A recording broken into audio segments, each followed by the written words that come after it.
ಚಳಿಯಲ್ಲಿ ಬೆಳಿಗ್ಗೆ ಅಡುಗೆ. ಪಕ್ಷಿಗಳ ಊರಿನಲ್ಲಿ ಅದೊಂದು ಬಿಸಿಯಾದ ವೀಕೆಂಡ್. ಇದರಲ್ಲಿ ಚೋಟುಗಿಳಿ ಹಾಗೂ ಚಿಚುಕಾಗೆ ವೀಕೆಂಡ್ ಅಲ್ಲಿ ಒಂದು ಪ್ಲಾನ್ ಹಾಕಿದ್ರು. ಸಿಟಿಗೆ ಹೋಗ್ಬೇಕು, ಶಾಪಿಂಗ್ ಮಾಡ್ಬೇಕು, ಬ್ಯಾಂಕಲ್ಲಿ ಸ್ವಲ್ಪ ಕೆಲಸ ಇದೆ, ಏನ್ ಮಾಡ್ದಂತ ಯೋಚನೆ ಮಾಡ್ತಿದ್ರು. ಇವಾಗ ಅವರಿಗೆ ಸಮಸ್ಯೆ ಅವರ ಮಕ್ಕಳಾದ ಚಿನ್ನುಕಾಗೆ ಹಾಗೂ ಬನ್ನುಗಿಳಿ. ಅವರಿಬ್ರನ್ನ ಜೊತೆ ಕರ್ಕೊಂಡು ಹೋದ್ರೆ ಕೆಲಸ ಆಗಲ್ಲ, ಬಿಟ್ಬಿಟ್ಟು ಹೋದ್ರೆ ಏನಾದ್ರೂ ರದ್ದ ಅಂತ ಮಾಡ್ತಾರೆ. ಇವಾಗ ಅವ್ರಿಗಿರುವ ಒಂದೇ ದಾರಿ ತುನಿಗುಬ್ಬಚ್ಚಿಯ ಮನೆ. ತುನಿಗುಬ್ಬಚ್ಚಿಯ ಮನೆಯಲ್ಲಿ ಅವರಿಬ್ರು ಸೇಫ್ ಆಗಿರ್ತಾರೆ. ಹಾಗಂತ ಅಂದ್ಕೊಂಡು ಆ ದಿನ ಸಂಜೆ 5 ಗಂಟೆಗೆ ಮಕ್ಕಳಿಗೆ ಬೇಕಾಗಿರುವ ಎಲ್ಲಾ ಥಿಂಗ್ಸ್ ಅನ್ನ ತಗೊಂಡು ಚಿಚುಕಾಗಿ ಚೋಟಿಗಿಳಿ ಇಬ್ರು ಕೂಡ ತುನಿಗುಬ್ಬಚ್ಚಿಯ ಮನೆಗೆ ಹೋದ್ರು. ತುನಿ, ನನ್ ಮಗ ಚಿನ್ನು ಬಗ್ಗೆ ಗೊತ್ತು ತಾನೆ, ಅವನು ತುಂಬಾ ಡೆಲಿಕೇಟು. AC ಹಾಕ್ಬೇಕು ಆದ್ರೆ ಚಳಿ ಆಗ್ಬಾರ್ದು, ಫ್ಯಾನ್ ಹಾಕ್ಬೇಕು ಆದ್ರೆ ಗಾಳಿ ಬರ್ಬಾರ್ದು. ಸ್ವಲ್ಪ ಅವನನ್ನ ಚೆನ್ನಾಗಿ ನೋಡ್ಕೋ. ತುನಿ ತುಂಬಾನು ಶಾಕ್ ಆದ್ಲು. AC ಹಾಕ್ಬೇಕು, ಚಳಿ ಆಗ್ಬಾರ್ದಾ? ಫ್ಯಾನ್ ಓಡ್ಬೇಕು ಆದ್ರೆ ಗಾಳಿ ಬರ್ಬಾರ್ದಾ? ಇದೇನಿದು ರೂಲು? ಸರಿ, ಹೇಗೋ ನಾನು ನೋಡ್ಕೊಳ್ತೀನಿ. ತುನಿ, ನಿನಗೆ ಬನ್ನು ಬಗ್ಗೆ ಗೊತ್ತು ತಾನೆ? ಅರ್ಧ ರಾತ್ರಿಯಲ್ಲಿ ಅವನಿಗೆ ಹಸುವಾಗುತ್ತೆ, ಅದಕ್ಕೆ ಈ ಚೀಲದಲ್ಲಿ ಚಕ್ಕುಲಿ ಹಾಗೂ ಲಡ್ಡು ತಗೊಂಡ್ ಬಂದಿದ್ದೀನಿ. ಅವನಿಗೆ ಇದನ್ನ ರಾತ್ರಿಯಲ್ಲಿ ಹಸುವಾದ್ರೆ ಕೊಡು, ಇಲ್ಲಾಂದ್ರೆ ನನ್ನ ಹೆಸರು ಹೇಳು, ಹೆದರ್ತಾನೆ. ಅಮ್ಮ, ಯಾಕೆ ಹೆದರ್ಸ್ಬೇಕು? ಈ ಚೀಲನ ನನ್ನ ಪಕ್ಕದಲ್ಲಿ ಇಟ್ರೆ ಸಾಕು, ರಾತ್ರಿ ಹಸುವಾದ್ರೂ ಕೂಡ ನಾನು ಮ್ಯಾನೇಜ್ ಮಾಡ್ಕೊಳ್ತೀನಿ. ನೀವಿಬ್ರು ಯೋಚನೆ ಮಾಡಬೇಡಿ, ನೀವು ಹೋಗ್ಬಿಟ್ಟು ಬನ್ನಿ, ಮಕ್ಕಳನ್ನ ನಾನು ನೋಡ್ಕೊಳ್ತೀನಿ. ಚೋಟು ಹಾಗೂ ಚಿಚ್ಚು ಇಬ್ರು ಅಲ್ಲಿಂದ ಸಿಟಿಗೆ ಹೋದ್ರು. ಮಕ್ಕಳಿಗಂತೂ ಆ ದಿನ ನೈಟ್ ಔಟ್ ಅಂತ ಸಂತೋಷಪಟ್ರು. ವಾವ್, ಇವತ್ ರಾತ್ರಿ ನೈಟ್ ಔಟಾ? ನಾವೆಲ್ಲರೂ ಸಂತೋಷವಾಗಿ ಏನಾದ್ರೂ ದೆವ್ವದ ಮೂವಿ ನೋಡೋಣವಾ? ಚೆನ್ನಾಗಿರುತ್ತೆ. ಬೇಡ ಕಣೋ, ನಂಗೆ ಭಯ, ಬೇರೆ ಏನಾದ್ರೂ ಒಳ್ಳೆ ಸಿನಿಮಾ ನೋಡೋಣ. ಆ ದಿನ ರಾತ್ರಿ 11 ಗಂಟೆ ತನಕ ತಲೆಹರಟೆ ಕೆಲಸ ಎಲ್ಲಾನು ಮಾಡಿ ಆಮೇಲೆ ಮಕ್ಕಳು ಮಲಗಿ ನಿದ್ರೆ ಮಾಡ್ತಾ ಇದ್ರು. ಹಾಲಲ್ಲಿ ಫ್ಯಾನ್ ಓಡ್ತಾ ಇತ್ತು. ಮಕ್ಕಳು ಚೆನ್ನಾಗಿ ನಿದ್ರೆ ಮಾಡ್ತಾ ಇದ್ದ ಆ ಸಮಯದಲ್ಲಿ ಸರಿಯಾಗಿ ಒಂದು 12 ಗಂಟೆ ಸಮಯ. ಇದ್ದಕ್ಕಿದ್ದಂತೆ ಓಡ್ತಾ ಇದ್ದ ಫ್ಯಾನ್ ನಿಂತೋಯ್ತು. ಮನೆಯೆಲ್ಲ ತುಂಬಾನು ಕತ್ಲಾಯ್ತು. ಅವಾಗ ಬುಜ್ಜಿ ನಿದ್ರೆಯಲ್ಲೇ, ಅಮ್ಮ, ಯಾಕೆ ಫ್ಯಾನ್ ಆಫ್ ಮಾಡ್ದೆ? ಫ್ಯಾನ್ ಹಾಕಮ್ಮ. ಆವಾಗ ಪಕ್ಕದ ರೂಮಲ್ಲಿ ಇದ್ದ ಟೊನಿ, ಫ್ಯಾನ್ ಆನ್ ಆಫ್ ಮಾಡಿಲ್ಲ, ಪವರ್ ಕಟ್ ಅಲ್ವಾ, ಅದಕ್ಕೆ. ಸರಿ ಸರಿ, ಮಲ್ಗಿ, ಸ್ವಲ್ಪ ತಲೆ ಬಂದ್ಬಿಡುತ್ತೆ. ಆದ್ರೆ ಪವರ್ ಬರ್ಲಿಲ್ಲ. ಅದಕ್ಕೆ ಬದಲಾಗಿ ಪವರ್ಫುಲ್ ಆದ ಒಂದು ಸೈನ್ಯ ಅಲ್ಲಿಗೆ ಬಂತು. ಅದೇ ಸೊಳ್ಳೆ ಸೈನ್ಯ. ಸೊಳ್ಳೆಗಳು ಬನ್ನುಗಿಳಿಯ ಸುತ್ತಮುತ್ತ ಸೌಂಡ್ ಮಾಡ್ತಾ ಇದ್ದಾಗ, ಏನೋ ಸೌಂಡ್ ಅದು, ಫ್ಲೈಟ್ ಲ್ಯಾಂಡ್ ಆಗ್ತಾ ಇದೆಯಾ? ಸೌಂಡ್ ತುಂಬಾ ಡಿಫ್ರೆಂಟ್ ಆಗಿದೆ. ಅಯ್ಯೋ, ಏನೋ ಕಚ್ತಾ ಇದೆ, ನನ್ನ ಕಣ್ಣಲ್ಲೇ ಕಚ್ಬಿಡ್ತು, ಕಣ್ಣು ಕೆಂಪಾಗ್ತಾ ಇದೆ. ಆ ಸೊಳ್ಳೆಗಳು ಎಲ್ಲಾನು ಮಕ್ಳ ಮೇಲೆ ದಾಳಿ ಮಾಡ್ತಾ ಇತ್ತು. ಪಾಪ ಮಕ್ಳಿಗೆ ನಿದ್ರೇನೆ ಬರ್ಲೇ ಇಲ್ಲ. ಒಬ್ರು ಕೆನ್ನೆಯಲ್ಲಿ, ಒಬ್ರು ಕಾಲಲ್ಲಿ, ಒಬ್ರು ಕೈಯಲ್ಲಿ ಅಂತ ಆ ಸೊಳ್ಳೆಗಳು ಕಚ್ತಾ ಇದ್ದಾಗ ಸೊಳ್ಳೆ ಕಾಟ ತಡ್ಕೊಳಕಾಗದೆ ಪಾಪ ಮಕ್ಳೆಲ್ರು ಎದ್ದೋ ನಿಂತ್ಕೊಂಡ್ರು. ಚಿನ್ನೋ, ಇದು ಸೊಳ್ಳೆಗಳನ್ನ ಕಣೋ, ಇದು ಡ್ರ್ಯಾಗುಲಾಗಳು. ನನ್ನ ರಕ್ತನ ಹೀರಿ ಕುಡಿತಾ ಇದೆ. ನನ್ನ ಚೀಲದಲ್ಲಿರುವ ಜ್ಯೂಸ್ ಕುಡಿಬೇಕು. ನಾನು ನನ್ನ ಬಾಡಿಗೆ ರಕ್ತನ ರೀಫಿಲ್ ಮಾಡ್ಬೇಕು. ಬುಜ್ಜಿ, ಫ್ಯಾನ್ ಯಾಕೆ ಆಫ್ ಮಾಡ್ದೆ? ಫ್ಯಾನ್ ಆಫ್ ಮಾಡಿಲ್ಲ ಕಣೋ, ಕರೆಂಟ್ ಹೋಯ್ತು. ಅಮ್ಮ ಅಮ್ಮ, ಇಲ್ ಬಾ ಅಮ್ಮ, ಸೊಳ್ಳೆ ಕಾಟ ತಡ್ಕೊಳಕಾಗ್ತಿಲ್ಲ. ಆವಾಗ ಟೊನಿ ಅವಳ ರೂಮಿಂದ ಎದ್ದು ಹೊರಗಡೆ ಬಂದ್ಲು. ಏನಪ್ಪ, ಯಾಕೆ ಕಿಚ್ಚಾಡ್ತಾ ಇದ್ದೀರಾ? ಆಂಟಿ, ಈ ಸೊಳ್ಳೆಗಳ ಕಾಟ ತಡ್ಕೊಳಕ್ ಆಗ್ತಾ ಇಲ್ಲ ಆಂಟಿ, ಕಚ್ಚಿ ಕಚ್ಚಿ ರಕ್ತನ ಹಿಂಡ್ತಾ ಇದೆ. ಆಂಟಿ ಪ್ಲೀಸ್ ಆಂಟಿ, ಏನಾದ್ರೂ ಒಂದು ದಾರಿ ತೋರಿಸಿ ಆಂಟಿ. ಅಯ್ಯೋ, ಇವಾಗ ಒಳಗಡೆ ಗಾಳಿ ಇಲ್ಲ, ಇನ್ವರ್ಟ್ರಲ್ಲಿ ಬೇರೆ ಚಾರ್ಜ್ ಇಲ್ಲ, ಏನ್ ಮಾಡೋದು? ಗಾಳಿ ಇಲ್ಲ ಅಂದ್ರೆ ಸೊಳ್ಳೆಗಳು ಬರುತ್ತೆ. ಸರಿ, ನಾವು ಹೊರಗಡೆ ಹೋಗಿ ಬೇವಿನ ಮರದ ಕೆಳಗಡೆ ಮಲ್ಕೊಳ್ಳೋಣವಾ? ಅಲ್ಲಿ ಗಾಳಿ ಬೀಸ್ತಾ ಇರುತ್ತೆ, ಸೊಳ್ಳೆ ಖಂಡಿತ ಬರಲ್ಲ ಅಲ್ವಾ? ಹೊರಗಡೆನಾ? ಒಂದ್ ವೇಳೆ ಅಲ್ಲಿ ದೆವ್ವಗಳಿದ್ರೆ? ದೆವ್ವ ಇಲ್ಲ, ಏನೂ ಇಲ್ಲ, ನಾನು ನಿಮ್ ಜೊತೆನೆ ಇರ್ತೀನಿ ತಾನೆ, ಬನ್ನಿ ಹೋಗೋಣ. ಹಾಗಂತ ಹೇಳಿ ಎಲ್ರೂ ಮನೆಯಿಂದ ಹೊರಗಡೆ ಬಂದು ಮರದ ಕೆಳಗಡೆ ಮಂಚ ಹಾಕೊಂಡು ನಿದ್ರೆ ಮಾಡಕ್ಕೆ ಶುರು ಮಾಡಿದ್ರು. ಚಳಿ ಹೆಚ್ಚಾಗಿದ್ರು ಕೂಡ ಸೊಳ್ಳೆ ಕಾಟ ಅಂತೂ ಇಲ್ಲ. ಆದ್ರಿಂದ ಬನ್ನುಗಿಳಿ ಸಂತೋಷವಾಗಿ ಆ ಬೆಡ್ಶೀಟ್ನ ಹಾಕೊಂಡು, ಅಮ್ಮಯ್ಯ, ಸೊಳ್ಳೆ ಕಾಟ ಅಂತೂ ಇಲ್ಲ, ಆದ್ರೆ ಚಳಿ ತುಂಬಾ ಹೆಚ್ಚಾಗ್ತಾ ಇದೆ. ಆಂಟಿ, ಇನ್ನೊಂದು 2 ಬೆಡ್ಶೀಟ್ ಇದ್ರೆ ಕೊಡ್ತೀರಾ? ನನ್ಗೂ ಬೇಕು, ಇಲ್ಲಾಂದ್ರೆ ಈ ಚಳಿಯಲ್ಲಿ ನಾನು ಐಸ್ ಕಟ್ಟಿ ಆಗ್ಬಿಡ್ತೀನಿ. ಹಾಗಂತ ಮಾತಾಡ್ಕೊಂಡು ನಗಾಡ್ಕೊಂಡು ಸೊಳ್ಳೆ ಕಾಟ ಇಲ್ಲದೆ ಮಕ್ಕಳೆಲ್ಲರೂ ಚೆನ್ನಾಗಿ ಮಲಗಿ ನಿದ್ರೆ ಮಾಡ್ತಾ ಇದ್ರು. ಸರಿಯಾಗಿ ಬೆಳಿಗ್ಗೆ 5 ಗಂಟೆ ಸಮಯ. ಕೋಳಿ ಇನ್ನು ಕೂಗ್ಲೇ ಇಲ್ಲ. ಅಷ್ಟ್ ಬೇಗ ಟುನಿ ಎದ್ಲು. ಬೆಳಿಗ್ಗೆ ಎದ್ದೇಳೋದು ಅವಳಿಗೆ ಅಭ್ಯಾಸನೇ. ಪಕ್ಕದಲ್ಲಿ ಮಕ್ಕಳೆಲ್ಲರೂ ರಾತ್ರಿ ಸೊಳ್ಳೆ ಕಾಟದಿಂದ ನಿದ್ರೆ ಮಾಡಕ್ಕಾಗದೆ ಇವಾಗ ನೆಮ್ಮದಿಯಿಂದ ನಿದ್ರೆ ಮಾಡ್ತಾ ಇದ್ರು. ಪಾಪ ಮಕ್ಕಳು ನೆನೆ ಸೊಳ್ಳೆ ಕಾಟದಿಂದ ನಿದ್ರೆ ಮಾಡಕ್ಕಾಗ್ಲಿಲ್ಲ, ಇವಾಗ ನಿದ್ರೆ ಮಾಡ್ತಾ ಇದ್ದಾರೆ. ಒಂದ್ ಮಾಡ್ತೀನಿ, ಬೇಗ ಅಡಿಗೆ ಕೆಲಸ ಶುರು ಮಾಡ್ತೀನಿ, ಮಕ್ಕಳು ಎದ್ದೇಳುವಾಗ ಟಿಫನ್ ರೆಡಿಯಾಗಿರುತ್ತೆ. ಹಾಗಂತ ಅನ್ಕೊಂಡು ಟುನಿಗುಬ್ಬಚ್ಚಿ ಮನೆ ಹೊರಗಡೆ ಇರುವ ಒಂದು ಸೌದೆ ಒಲೆಯ ಹತ್ರ ಹೋಗಿ ಆ ಒಲೆನ ಕತ್ಸಕ್ಕೆ ಸೌದೆನ ಒಡ್ದಾಗ ಕರ್ಕರ್ ಅನ್ನುವ ಶಬ್ದ ಬಂತು. ಆ ಶಬ್ದ ಕೇಳಿ ಬನ್ನು ನಿದ್ರೆಯಲ್ಲೇ ಯಾರೋ ಅದೋ ನನ್ನನ್ನು ಬಿಟ್ಟು ಬಿಸ್ಕೆಟ್ ತಿಂತಾ ಇರೋದೋ, ನನಗೂ ಸ್ವಲ್ಪ ಕೊಡ್ರೋ ಅಂತ ಹೇಳ್ತಾ ಇದ್ದ. ಆವಾಗ ಟೋನಿ ಒಲೆ ಸರಿಯಾಗಿ ಉರಿಲಿಲ್ಲ ಅನ್ನೋದ್ರಿಂದ ಅವಳು ಬೆಂಕಿನ ಉಫ್ ಉಫ್ ಅಂತ ಊದ್ತಾ ಇದ್ಲು. ಆವಾಗ ಚಿನ್ನುಕಾಗೆ ಅಯ್ಯೋಯ್ಯೋ ಇದೇನು ಬಿರುಗಾಳಿ ಬೀಸ್ತಾ ಇದೆ, ಗಾಳಿ ಗಾಳಿ, ಅಯ್ಯೋ ಕಿಟಕಿ ಎಲ್ಲಾನು ಮುಚ್ಚಿಪಾ ಹಾಗಂತ ಹೇಳಿ ನಿದ್ರೆ ಮಾಡ್ದ. ಹೀಗಿರುವಾಗ ಟೋನಿ ಪಕ್ಕದಲ್ಲೇ ಕೂತ್ಕೊಂಡು ಪಾತ್ರೆ ತೊಳಿತಾ ಇದ್ಲು. ಆವಾಗ ಆ ಶಬ್ದನೂ ಕೇಳಿಸ್ತಾ ಇತ್ತು. ಮಕ್ಕಳು ಶಬ್ದ ಕೇಳಿ ಉರುಳ್ತಾ ಇದ್ರೆ ಹೊರತು ಎದ್ದೇಳಿಲ್ಲ, ಅಷ್ಟು ಸ್ಟ್ರಾಂಗ್ ಆಗಿತ್ತು ನಿದ್ರೆ. ಸರಿಯಾಗಿ ಒಂದು 5:30 ಗಂಟೆ. ಆವಾಗ ಟೋನಿ ಇಡ್ಲಿಗೋಸ್ಕರ ಸಾಂಬಾರ್ ಮಾಡಕ್ಕೆ ಬೇಳೆ ಬೇಯಿಸ್ಬೇಕು ಅಂತ ಕುಕ್ಕರ್ನ ತಗೊಂಡ್ ಬಂದ್ಲು. ಆ ಕುಕ್ಕರಲ್ಲಿ ಬೇಳೆ ಬೇಗ ಬೇಯುತ್ತೆ ಅಂತ. ಬೇಗ ಬೇಳೆ ಬೆಂದ್ರೆ ಸಾಂಬಾರ್ ಮಾಡ್ಬೋದು, ಮಕ್ಕಳು ಎದ್ದೇಳುವಾಗ ಟಿಫಿನ್ ರೆಡಿಯಾಗಿರುತ್ತೆ ಹಾಗಂತ ಹೇಳಿ ಟೋನಿ ಆ ಕುಕ್ಕರಲ್ಲಿ ಟೊಮೆಟೊ, ಈರುಳ್ಳಿ, ಬೇಳೆ ಎಲ್ಲನೂ ಹಾಕಿ ಸ್ಟವ್ ಅಲ್ಲಿ ಇಟ್ಲು. ಒಲೆ ಚೆನ್ನಾಗಿ ಉರಿತಾ ಇತ್ತು. ಸ್ವಲ್ಪ ಸಮಯದಲ್ಲಿ ವಿಸಿಲ್ ಬರುವ ಸಮಯ. ಆವಾಗ ಆ ಕುಕ್ಕರಿಂದ ಪಟ್ ಅಂತ ಒಂದು ವಿಸಿಲ್ ಬಂತು. ಆ ಶಬ್ದಕ್ಕೆ ನಿದ್ರೆ ಮಾಡ್ತಾ ಇದ್ದ ಬನ್ನುಗಿಳಿಗೆ ಏನೋ ಭೂಕಂಪ ಬಂದ ಹಾಗೆ ಅವನಿಗೆ ಅನಿಸ್ತು. ಸ್ವಲ್ಪ ಸಮಯದ ನಂತರ ಪುನಃ ಜೋರಾಗಿ ವಿಸಿಲ್ ಶಬ್ದ ಉಶ್ ಅಂತ ಬಂದಾಗ ಮಕ್ಕಳು ಎಲ್ರಿಗೂ ಕೂಡ ನಿದ್ರೆ ಹಾಳಾಗ್ತಾ ಇತ್ತು. ಆ ವಿಸಿಲ್ ಶಬ್ದ ಚಳಿಗಾಲದಲ್ಲಿ ನಿಶಬ್ದವಾಗಿರುವ ಆ ಊರಿನಲ್ಲಿ ಎಲ್ಲ ಕಡೆನೂ ಕೇಳಿಸ್ತಾ ಇತ್ತು. ಆ ಶಬ್ದಕ್ಕೆ ಮಂಚದಲ್ಲಿ ಮಲ್ಕೊಂಡಿದ್ದ ಮಕ್ಕಳು ಎಲ್ರು ಕೂಡ ಹೆದರ್ಕೊಂಡು ಉರುಳ್ಕೊಂಡು ಕೆಳಗಡೆ ಬಂದು ಬಿದ್ರು. ಆವಾಗ ಮಕ್ಕಳು ಹೆದ್ರಿ ಅಯ್ಯೋ ಇದೇನಿದು, ಸುನಾಮಿ ಬಂತ ಇಲ್ಲ ಬಾಂಬ್ ಏನಾದ್ರೂ ಸಿಡಿತಾ, ಏನಿದು ಶಬ್ದ, ಭಯ ಆಗ್ತಾ ಇದೆ. ಬನ್ನೋ ಸುನಾಮಿ ಎಲ್ಲ ಕಣೋ, ಭೂಕಂಪ, ಅಯ್ಯಯ್ಯೋ ದಯವಿಟ್ಟು ಎಲ್ರು ನಮ್ಮನ್ನ ಕಾಪಾಡಿ. ಅರೆ ಅದು ಭೂಕಂಪ ಇಲ್ಲ, ಸುನಾಮಿ ಇಲ್ಲ, ವಿಸುಲು, ಕುಕ್ಕರ್ ವಿಸುಲ್ ಶಬ್ದ ಕಣ್ರೋ. ಆವಾಗ ಮಕ್ಕಳು ಎಲ್ರು ಕೂಡ ಟುನಿನ ನೋಡಿ ಅಯ್ಯೋ ಆಂಟಿ ಕುಕ್ಕರ್ ವಿಸಲ, ಈ ಸಮಯದಲ್ಲಿ ಅಡುಗೆನ ಯಾಕಂಟಿ ನಮ್ಮ ಪ್ರಾಣ ತೆಗಿಬೇಕು ಅಂತ ನೀವು ಡಿಸೈಡ್ ಮಾಡಿದ್ರಾ? ಇಲ್ಲ ಕಣೋ, ನಿಮಗೋಸ್ಕರ ಟಿಫನ್ ಮಾಡ್ತಾ ಇದ್ದೀನಿ, ಇನ್ನು ಒಂದು ವಿಸ್ಲೆ ಬೇಳೆ ಬೆಂದೋಗುತ್ತೆ. ಬೇಳೆ ಬೇಯುತ್ತೋ ಇಲ್ವೋ, ನಮ್ಮ ಪ್ರಾಣ ಹೋಗುತ್ತೆ ಅಂತ ಅನ್ನಿಸ್ತಾ ಇದೆ. ಸರಿ, ನನ್ನ ಕಣ್ಣಲ್ಲಿ ನಿದ್ರೆ ಇದೆ, ನಾನು ಪುನಃ ಸ್ವಲ್ಪ ಮಲ್ಕೊಳ್ತೀನಿ ಹಾಗಂತ ಹೇಳಿ ಮಕ್ಕಳೆಲ್ಲರೂ ಪುನಃ ಮಂಚ ಹತ್ತಿ ಮಲ್ಕೊಂಡು ನಿದ್ರೆ ಮಾಡೋಕ್ಕೆ ಶುರು ಮಾಡಿದ್ರು. ಆದರೆ ಟುನಿ ಹೇಳಿದ್ದು ಸುಳ್ಳು. ಇನ್ನು 1 ವಿಸ್ಲಲ್ಲ, 5 ವಿಸಲ್ ಬರಬೇಕು. ಆವಾಗಲೇ ಬೇಳೆ ಚೆನ್ನಾಗಿ ಬೆಂದು ಸಾಂಬಾರು ಕೂಡ ಚೆನ್ನಾಗಿರುತ್ತೆ. ಆದರೆ ಈ ವಿಷಯ ಪಾಪ ಮಕ್ಕಳಿಗೆ ಗೊತ್ತಿರಲಿಲ್ಲ. ಸ್ವಲ್ಪ ಸಮಯದಲ್ಲಿ ಪಟ್ ಅಂತ ಪುನಃ ಒಂದು ವಿಸಿಲ್ ಶಬ್ದ. ಆ ಶಬ್ದಕ್ಕೆ ಅಯ್ಯೋ ಇನ್ನೂ ಈ ವಿಸಿಲ್ ಮುಗಿಲಿಲ್ವಾ, ಅಯ್ಯೋ ದೇವ್ರೆ ಹಾಗಂತ ಬಂದು ಹೇಳ್ತಾ ಇದ್ದಾಗ ಪುನಃ ವಿಸಿಲ್ ಶಬ್ದ ಜೋರಾಗಿ ಬಂತು. ಈ ಸಲ ಚಿನ್ನಕ್ಕಾಗಿ ಕಿವಿ ಮುಚ್ಕೊಂಡು ಅಯ್ಯೋ ಟುನಿ ಆಂಟಿ ಅದನ್ನ ಆಫ್ ಮಾಡಿ, ಒಂದೊಂದ್ಸಲನೂ ಬಾಂಬ್ ಸಿಡಿಯೋ ಥರನೇ ಇದೆ, ಇನ್ನು ಎಷ್ಟು ವಿಸ್ಲೋ ಅದನ್ನ ಆಫ್ ಮಾಡಿ ಆಂಟಿ. ಆ ಮುಗಿತು ಕಣೋ, ಇನ್ನು ಒಂದೇ ಒಂದು ಹಾಗಂತ ಹೇಳ್ತಾ ಇದ್ದಾಗಲೇ ಪುನಃ ಒಂದು ವಿಸಿಲ್ ಶಬ್ದ ಬಂತು. ಆದ್ರೆ ಪುನಃ ಬರುವ ವಿಸಿಲ್ ಶಬ್ದಕ್ಕೆ ಬನ್ನು ನಿದ್ರೆ ಹಾಳಾಯ್ತು. ಅವನು ಮಂಚದಲ್ಲಿ ಕೂತ್ಕೊಂಡು ಕುಣಿಯಕ್ಕೆ ಶುರು ಮಾಡಿದ. ಆಂಟಿ ನೀವು ನಮ್ಮ ನಿದ್ರೆ ಹಾಳು ಮಾಡೋದಕ್ಕೋಸ್ಕರನೇ ಈ ಥರ ಎಲ್ಲ ಮಾಡ್ತಾ ಇರೋದು ಅಂತ ನನಗೆ ಗೊತ್ತು. ನಾವು ನಿದ್ರೆ ಮಾಡೋದು ನಿಮಗೆ ಇಷ್ಟ ಇಲ್ಲ, ಅದಕ್ಕೋಸ್ಕರ ತಾನೇ ನೀವು ಈ ರೀತಿ ವಿಸಿಲ್ ಇಡ್ತಾ ಇರೋದು. 1 ವಿಸಿಲ್ ಅಂದರೆ 5-6 ವಿಸಿಲ್ ಆಗ್ತಾ ಇದೆ, ನನಗೆ ನಿದ್ರೆ ಬರ್ತಾ ಇದೆ, ನಿದ್ರೆ ಮಾಡಬೇಕು, ನನ್ನ ನಿದ್ರೆನ ಹಾಳು ಮಾಡಿಬಿಡಿ. ಹಾಂ ಸರಿ ಸರಿ ಕಣೋ, ಆಫ್ ಮಾಡ್ತಾ ಇದ್ದೀನಿ, ಮುಗೀತು. ಟುನಿ ಒಲೆನ ಆಫ್ ಮಾಡೋದ್ಲು. ಆದರೆ ಮಕ್ಕಳಿಗಂತರೂ ನಿದ್ರೆ ಹೊರಟೋಯ್ತು.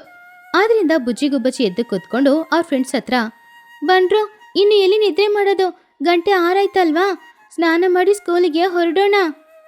ಏನೋ ಸ್ಕೂಲ್ಗ ನಾನು ಬರಲ್ಲ, ಈ ಶಬ್ದದಲ್ಲಿ ನನಗೆ ಕಿವಿ ನೋವಾಗ್ತಾ ಇದೆ, ನಾನು ಸ್ಕೂಲಲ್ಲಿ ಏನು ಕೇಳಿಸ್ಕೊಳಕ್ಕಾಗಲ್ಲ.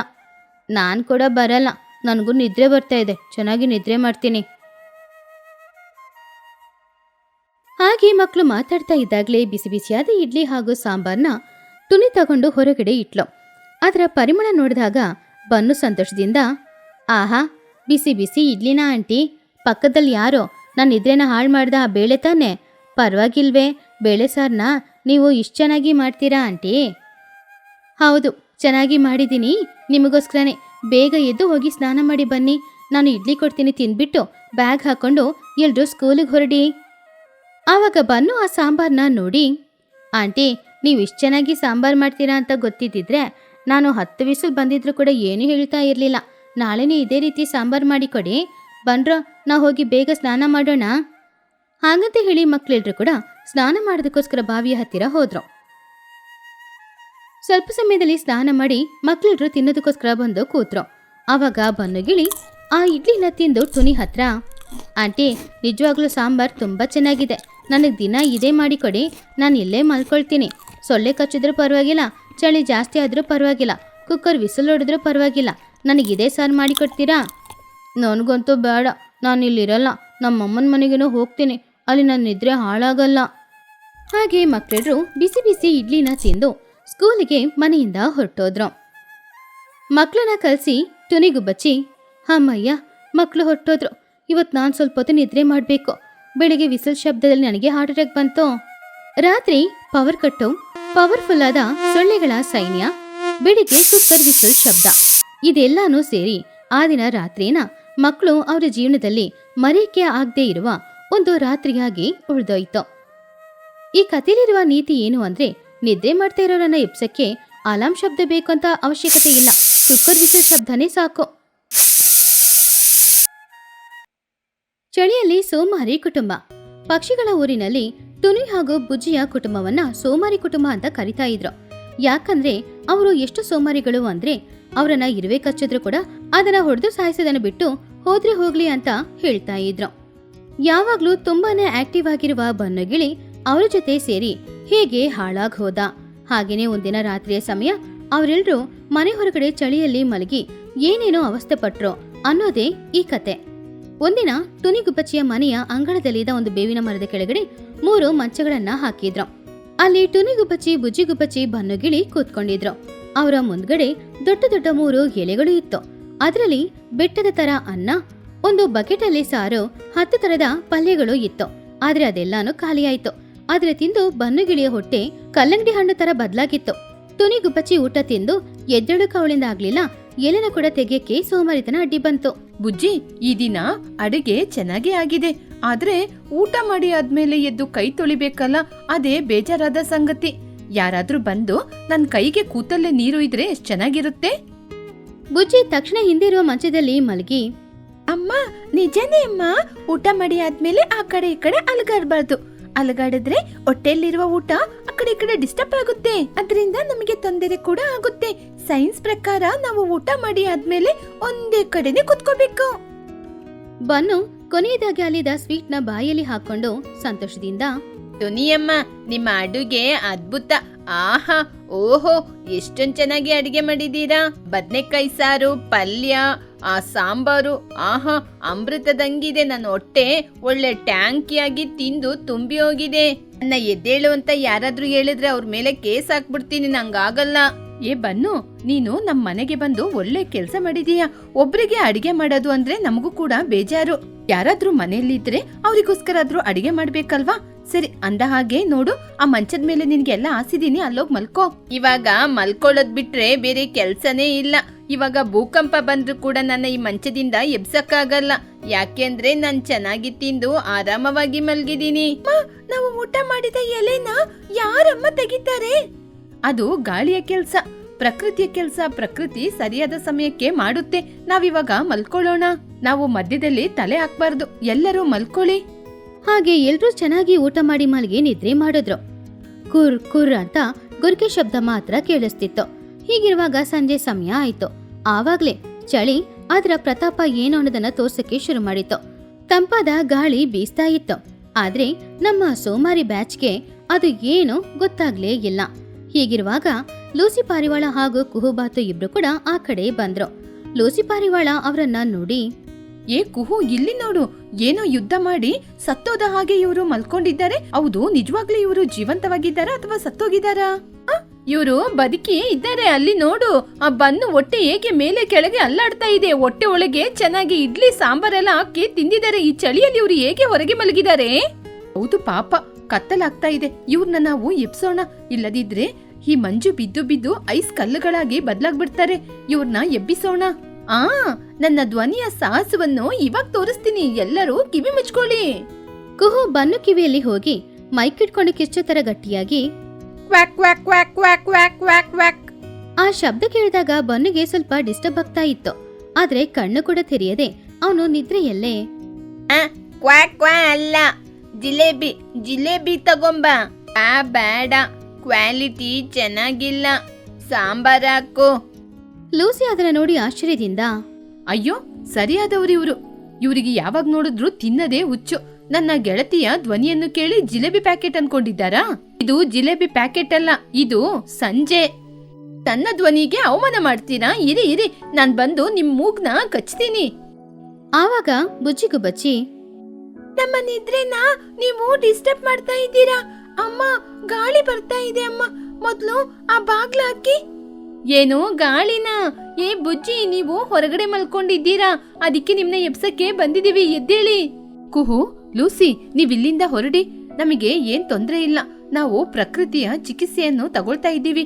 ನಾವು ಇಲ್ಲೇ ಮಲ್ಕೋತೀವಿ. ಮೊದ್ಲು ನಮ್ಗೆ ಡಿಸ್ಟರ್ಬ್ ಮಾಡದೆ ಇಲ್ಲಿಂದ ಹೊರಟೋಗಿ. ಅಯ್ಯೋ ದೇವ್ರೇ, ಇದೇನಪ್ಪ ಹೀಗೆ ಮಾತಾಡ್ತಾ ಇದ್ದಾಳೆ? ಇವ್ರು ಹೀಗೆ ಚಳಿಯಲ್ಲಿ ಮಲ್ಕೊಂಡು ಇವರಿಗೆ ತೊಂದ್ರೆ ಉಂಟು ಮಾಡ್ಕೋತಾ ಇದ್ದಾರಲ್ಲ. ಇವ್ರನ್ನ ಹೀಗೆ ಬಿಡಬಾರ್ದು. ನಾವ್ ಹೇಳಿದ್ರೆ ಸರಿಯಾಗಲ್ಲ. ಮಗಿನ ಹೋಗಿ ಕರ್ಕೊಂಬರೋಣ ಬಾ. ಹೌದು ಲೂಸಿ, ಇವ್ರನ್ನ ಎಬ್ಸೋದು ನಮ್ಮಿಂದ ಸಾಧ್ಯ ಇಲ್ಲ. ನನ್ನ ಧ್ವನಿ ಹೋಯ್ತೆ ಹೊರತು ಇವರಿಬ್ರು ಎದ್ದೇಳ್ತಾ ಇಲ್ಲ. ಬಾ, ನಾವು ಹೊರಡೋಣ. ರಾತ್ರಿ ಸಮಯದಲ್ಲಿ ಚಳಿ ತುಂಬಾನು ಹೆಚ್ಚಾಗ್ತಾ ಇತ್ತು. ಸ್ವಲ್ಪ ಸಮಯದಲ್ಲಿ ಮಂಚು ಮಳೆ ಬೇರೆ ಬೀಳ್ತಾ ಇತ್ತು. ಆದ್ರೂ ಕೂಡ ಅವ್ರು ಯಾರೋ ಎದ್ದೇಳೇ ಇಲ್ಲ. ಹೀಗಿರುವಾಗ ಅಲ್ಲಿಗೆ ಮಹಿ ಹದ್ದು, ಚಿಚುಕಾಗೆ, ಕುಹು ಹಾಗೂ ಲೂಸಿ ಬಂದ್ರು. ಮೇಡಮ್ ಮೇಡಮ್, ಬೇಗ ಬರ್ತೀರಾ? ಇವರು ಹೇಗೆ ನಿದ್ರೆ ಮಾಡ್ತಾ ಇದ್ದಾರೆ ನೋಡಿ. ಇವ್ರನ್ನ ಎಬ್ಸಕ್ಕೆ ಆಗ್ತಾ ಇಲ್ಲ. ಕುಹು ಡ್ಯಾನ್ಸ್ ಮಾಡಿದ್ಲು. ನಾನ್ ಕೂಡ ಎಷ್ಟು ಜೋರಾಗಿ ಕಿರ್ಚ್ಕೊಂಡೆ. ಹೌದು ಮೇಡಮ್, ನಾನು ಇವ್ರನ್ನ ಎಬ್ಸಕ್ಕೆ ಎಷ್ಟೇ ಟ್ರೈ ಮಾಡಿದ್ರು ಇವರು ನಡೆದಾಡುವ ಚಿಕನ್ ಅಂತ ನನ್ನನ್ನೇ ತಿನ್ಲಿಕ್ಕೆ ಬಂದ್ರು. ಅಯ್ಯೋ ದೇವ್ರ, ಇವ್ರನ್ನ ಎಬ್ಸಲು ನಮ್ಮಿಂದ ಸಾಧ್ಯ ಇಲ್ಲ. ಅಯ್ಯೋ ಅತ್ತೆ, ನೋಡಿ ಇವರು ಮೂವರು ಹೇಗೆ ನಿದ್ರೆ ಮಾಡ್ತಾ ಇದ್ದಾರೆ ಅಂತ. ಇವ್ರನ್ನ ಎಬ್ಸಕ್ಕೋಸ್ಕರ ನನ್ನ ಬ್ಯೂಟಿ ನಿದ್ರೆನ ನಾನು ಹಾಳು ಮಾಡ್ಕೊಂಡು ಇವ್ರನ್ನ ಎಬ್ಸಕ್ಕೋಸ್ಕರ ಇಲ್ಲಿ ತನಕ ಬಂದಿದ್ದೀನಿ. ಮಹಿ ಹದ್ದು ಟೀಚರ್ ಕೋಪದಿಂದ, ತುನಿ, ಬುಜ್ಜಿ, ಎಲ್ಲರೂ ಎದ್ದೇಳಿ. ನೀವು 3 ಜನ ಹೊರಗಡೆ ಮಲ್ಕೊಂಡಿದ್ದೀರಿ. ಇದು ಸಾಧಾರಣವಾದ ಚಳಿ ಅಲ್ಲ, ಭಯಂಕರವಾದ ಚಳಿ. ಮಹಿ ಕಿಚ್ಚಿದ ಶಬ್ದಕ್ಕೆ ತುನಿ ಸ್ವಲ್ಪ ಎಚ್ಚರವಾದ್ಲು. ಕಣ್ಣು ಒರೆಸ್ಕೊಂಡು, ಯಾರದು? ಟೀಚರ್ ಅವರಾ? Good morning madam. ನಾಳೆ ಹೋಮ್ವರ್ಕ್ ಮಾಡ್ತೀವಿ, ಇವತ್ತು ಮಾಡಕ್ಕಾಗಲ್ಲ. ಗುಡ್ ಮಾರ್ನಿಂಗ್ ಅಲ್ಲ, ಇದು ಗುಡ್ ನೈಟು. ಇಲ್ಲ ಇಲ್ಲ, ಬ್ಯಾಡ್ ನೈಟು. ಹೀಗೆ ಹೊರಗಡೆ ಮಲ್ಕೊಂಡಿದ್ರೆ ಆಮೇಲೆ ನಿಮಗೆ ನಿಮೋನಿಯಾ ಬರುತ್ತೆ ನೋಡಿ. ಬುಜ್ಜಿ ತಲೆಗೆ ಹಾಕೊಂಡಿರುವ ಬೆಡ್ಶೀಟ್ ನ ತೆಗೆದು, ಮೇಡಮ್ ಪ್ಲೀಸ್, ನಾವೊಂದು ಸೈಂಟಿಫಿಕ್ ಎಕ್ಸ್ಪೆರಿಮೆಂಟ್ ಮಾಡ್ತಾ ಇದ್ದೀವಿ. ನಮ್ನ ಡಿಸ್ಟರ್ಬ್ ಮಾಡಬೇಡಿ. ಇಂತಹ ಚಳಿನ ಹೇಗೆ ತಡೆಯೋದು ಅಂತ ಪ್ರಯೋಗ ಮಾಡ್ತಾ ಇದ್ದೀವಿ. ಪ್ಲೀಸ್ ನಮಗೆ ಡಿಸ್ಟರ್ಬ್ ಮಾಡಬೇಡಿ, ಇಲ್ಲಿಂದ ಹೊರಟೋಗಿ. ಏನು ಪ್ರಯೋಗನ? ಪ್ರಯೋಗ ಅಲ್ಲ, ನಾಳೆ ಇವರೆಲ್ಲ ಸೇರಿ ಶಿಲಾಜಯ ಆಗ್ತಾರೆ ನೋಡಿ. ಅಯ್ಯೋ, ಹಾಳಾದ ಪ್ರಯೋಗ ನಿಮ್ದು. ನನ್ನ ಮುದ್ದಿನ ಬಂಗಾರಿ ಅಲ್ವಾ? ಎದ್ದು ಬಾಮ್ಮ. ಹೀಗೆ ಮಲಗಿದ್ರೆ ನಿನ್ ತಲೆ ಎಲ್ಲ ಬೋಳಾಗ್ಬಿಡುತ್ತೆ. ಬನ್ನು ಅದನ್ನ ಕೇಳಿ ನಿದ್ರೆಯಲ್ಲೇ ನಗುತ್ತಾ, ನಮ್ಮ ಕೂದ್ಲು ತಲೆಯಿಂದ ಹೋದ್ರೆ ಲಡ್ಡು ಅಂತೆ. ತಲೆಯಿಂದ ಕೂದ್ಲೆಲ್ಲ ತೆಗ್ದು ಹಾಗೇನೆ ಲಡ್ಡಾಗಿ ತಯಾರಾಗ್ತೀವಿ ನಾವು. ಮೇಡಮ್, ಇವರಿಗೆ ಮೊಟ್ಟೆ ತಲೆಯಲ್ಲೂ ಲಡ್ಡು ಕಾಣಿಸ್ತಾ ಇದೆ. ಇವರಿಗೆ ಸರಿಯಾದ ಟ್ರೀಟ್ಮೆಂಟ್ ಕೊಡ್ಬೇಕು. ಏಯ್, ನಾನ್ ಪ್ರಿನ್ಸಿಪಲ್ ಕಂಡ್ರು. ಇವಾಗ ನನ್ ಮಾತ್ ಕೇಳದಿದ್ರೆ ನಾಳೆ ಸ್ಕೂಲಿಂದ TC ಕೊಟ್ಟು ಕಳಿಸ್ಬಿಡ್ತೀನಿ. ಆವಾಗ ಟುನಿಗೂ ಬಚ್ಚಿ ಸೋಮಾರಿತನದಿಂದ, ಮೇಡಮ್ TC ಕೊಟ್ರೆ ಇನ್ನೂ ತುಂಬಾ ಒಳ್ಳೇದೆ. ಆಮೇಲೆ ಮನೆಯಲ್ಲೇ ಆರಾಮವಾಗಿ ನಿದ್ರೆ ಮಾಡ್ಬೋದಲ್ವಾ? ತುಂಬಾ ಥ್ಯಾಂಕ್ಸ್ ಮೇಡಮ್, TCನ ಕೊಟ್ಬಿಡಿ. ಅಯ್ಯೋ ದೇವ್ರೆ, ಇವರು ಸಾಧಾರಣದವರಲ್ಲ. TC ಕೊಟ್ರೆ ಥ್ಯಾಂಕ್ಸ್ ಹೇಳ್ತಾ ಇದ್ದಾರೆ. ಕುಹು, ಇದು ನಮ್ಮಿಂದ ಸಾಧ್ಯ ಇಲ್ಲ. ಅಯ್ಯೋ ದೇವ್ರೆ, ಇವರ ಸೋಮಾರಿತನೇ ಇವ್ರನ್ನ ತಿಂದ್ಬಿಡುತ್ತೆ. ಇವ್ರನ್ನ ಹೋದ್ರೆ ಹೋಗ್ಲಿ ಅಂತ ಹೀಗೇನೆ ಬಿಟ್ಬಿಟ್ರೆ ನಾಳೆ ಬೆಳಿಗ್ಗೆಗೆ ಐಸ್ ಕಟ್ಟಿಯಾಗೆ ಇವರು ತಯಾರಾಗ್ಬಿಡ್ತಾರೆ. ಚೋಟುನ ಕರ್ಕೊಂಡ್ಬನ್ನಿ. ಚೋಟುಗೆ ಮಾತ್ರ ಇವ್ರನ್ನ ಎಬ್ಬಿಸುವ ಟ್ಯಾಲೆಂಟ್ ಇರೋದು. ಚಳಿ ತುಂಬಾ ಹೆಚ್ಚಾಗ್ತಾ ಇತ್ತು. ಮಂಚು ಮಳೆನೂ ಜಾಸ್ತಿ ಆಗ್ತಾ ಇತ್ತು. ಆವಾಗ್ಲೇ ರಣರಂಗದಲ್ಲಿ ಯುದ್ಧ ಮಾಡಕ್ಕೆ ಬರೋ ತರ ಚೋಟುಗಿಳಿ ಬಂದ್ಲು. ಚೋಟುನ ನೋಡಿ ಅವರು 4 ಜನ ಕೂಡ ಅವಳ ಹಿಂದ್ಗಡೆ ನಿಂತ್ಕೊಂಡ್ರು. ಚೋಟು ಅಕ್ಕ, ಅವ್ರ ಪಕ್ಕ ಹೋಗುವಾಗ ನಿಧಾನ ಹೋಗಿ. ಆ ಬನ್ನು ಮಲ್ಕೊಂಡೆ ಸರ್ಕಸ್ ಮಾಡ್ತಿದ್ದಾನೆ. ಹೌದಕ್ಕ, ಅವರು ಮಲಗಿದಲ್ಲೇ ಕರಾಟೆ ಎಲ್ಲ ಮಾಡ್ತಾ ಇದ್ದಾರೆ. ನಿಧಾನ, ಹತ್ರ ಹೋಗಿ. ಚೋಟು ಬಂದ ತಕ್ಷಣ ಜೋರಾಗಿ ಕಿಚ್ಚುತ್ತಾ, ಬನ್ನು ಎಲ್ಲ ಇದೀಯಾ? ಮಧ್ಯಾಹ್ನ ತಿಂದಿದ್ದು ಇನ್ನು ನಿನ್ಗೆ ಹಸಿವಾಗ್ತಾ ಇಲ್ವಾ? ಇಲ್ಲೇ ಅನಾಥಾಶ್ರಮ ರೀತಿ ಹೀಗೆ ಮಲ್ಕೊಂಡಿದ್ದೀಯಾ? ಚೋಟಿಗಿಳಿಯ ಶಬ್ದಕ್ಕೆ ಮರದಲ್ಲಿದ್ದ ಎಲೆಗಳು ಕೆಳಗಡೆ ಬಿತ್ತು. ಆದ್ರೆ ಅವರು ಅಲ್ಲಾಡ್ಲೇ ಇಲ್ಲ. ಆವಾಗ ಚೋಟು ತುಂಬಾ ಕೋಪದಿಂದ ಬನ್ನುವಿನ ಕಿವಿಯನ್ನ ಗಿಂಟಿ, ಇವಾಗ ಎದ್ದೇಳ್ತೀಯ ಅಥವಾ ಇಲ್ಲೇ ಗುಂಡಿ ತೋಡಿ ನಿನ್ನ ಸಮಾಧಿ ಕಟ್ಟದ? ಎಷ್ಟು ಜನ ಬಂದ್ರು ಎಬ್ಸಿದ್ರು, ಇನ್ನು ಎದ್ದೇಳ್ತಾ ಇಲ್ಲ. ಬನ್ನು ನೋವು ತಡ್ಕೊಳಕಾಗದೆ ಅಮ್ಮ ಹಾಗಂತ ಕಿರಿಚದೆ ನಿದ್ರೆಯಲ್ಲೇ ಈ ರೀತಿ ಹೇಳ್ದ, ಅಮ್ಮ ಕಿವಿ ಬೇಡ, ಲೆಗ್ ಪೀಸೇ ಬೇಕು. ಅದು ದೊಡ್ಡ ಲೆಗ್ ಪೀಸ್ ತಗೊಂಬ. ಚೆನ್ನಾಗಿ ಇರ್ಬೇಕು ಅದು. ಎಲ್ರೂ ಶಾಕ್ ಆದ್ರು. ಕುಹು ಕೇಳಿ ಫ್ರೀಸ್ ಆದ್ಲು. ಮಹಿ ಅದು ತಲೆ ತಿರ್ಗಕ್ಕಾಯ್ತು. ಅವ್ರ ಕಿವಿನನೇ ಲೆಗ್ ಪೀಸ್ ಅಂತ ತಿಳ್ಕೊಂಡಿದ್ದಾರಲ್ವಾ, ಇವ್ರಿಗೆ ಆಸ್ಕರ್ ಅವಾರ್ಡ್ ಕೊಡ್ಬೇಕು.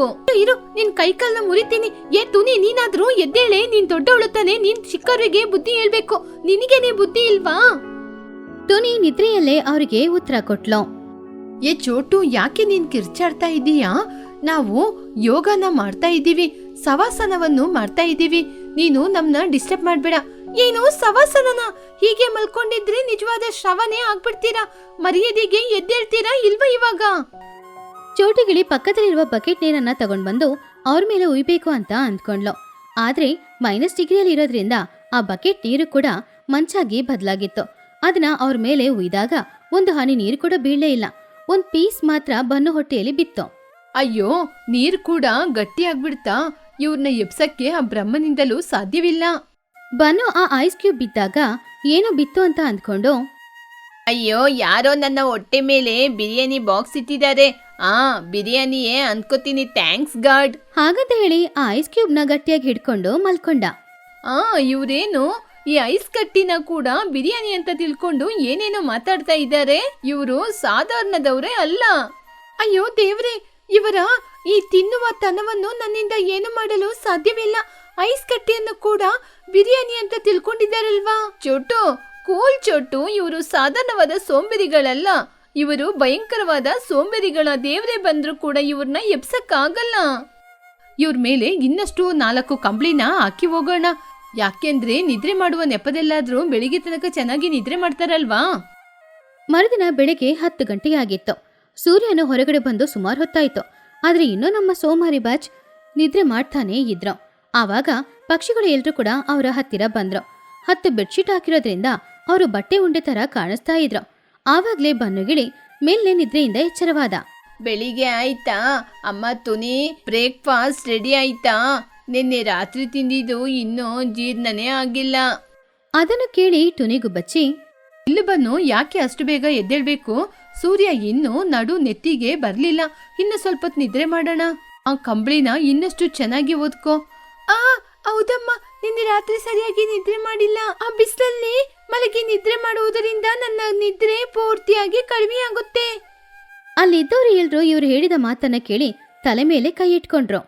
ಇನ್ನು ನೀವೆಲ್ಲರೂ ಮಲಗಿದೀರಾ? ಇವ್ರನ್ನ ಮ್ಯೂಸಿಯಂ ಅಲ್ಲೇ ಎತ್ಕೊಂಡೋಗಿ ಹಾಕ್ಬೇಕು. ಅಯ್ಯೋ ದೇವ್ರೆ, ನಾನಿನ್ನು ಹೊರಡ್ತೀನಿ. ಇವ್ರನ್ನ ನೋಡಿದ್ರೆ ನನಗೂ ಕೂಡ ನಿದ್ರೆ ಬರ್ತಿದೆ. ಅಯ್ಯೋ ದೇವ್ರೆ, ಇವರ ಸೋಮರಿತನಕ್ಕೆ ದೊಡ್ಡ ಮಂಟಪನೇ ಕಟ್ಬೇಕು. ಬನ್ನಿ, ನಾವು ಮನೆಗೆ ಹೋಗೋಣ. ಹೌದು, ಇಷ್ಟಕ್ಕೂ ನಮ್ನ ಎತ್ಕೊಂಡೋಗೋದ? ಸರಿ ನಡ್ಕೊಂಡೋಗೋದು ಅಂದ್ರೆ ನಮ್ಗೆ ಕಷ್ಟನೇ. ಕೊನೆಗೆ ಬೇರೆ ದಾರಿ ಇಲ್ದೆ ಅವ್ರೆಲ್ರೂ ಮಂಚದ ಸಮೇತ ಇವರನ್ನ ಎತ್ಕೊಂಡು ಮನೆಯೊಳಗಡೆ ಹೋದ್ರು. ಹಾಗೆ ಆ ಸೋಮಾರಿ ಬ್ಯಾಚ್ ನಿದ್ರೆಯ ಮುಂದ್ಗಡೆ ಚಳಿ, ಮಂಚು, ಯಾಕೆ ಚೋಟುವಿನ ಕೋಪ ಕೂಡ ಸೋತೋಯ್ತು. ಈ ಪ್ರಪಂಚದಲ್ಲೇ ಇವರ ನಿದ್ರೆನ ಹಾಳು ಮಾಡೋ ಶಕ್ತಿ ಯಾವುದೂ ಇಲ್ಲ, ಒಂದು ಹಸಿವನ್ನ ಬಿಟ್ರೆ. ಹಾಗೆ ಆ ಸೋಮಾರಿ ಕುಟುಂಬದ ಕತೆ ಆ ಊರಿನಲ್ಲಿ ದೊಡ್ಡ ಚರಿತ್ರೆಯಾಗಿ ಇತ್ತು.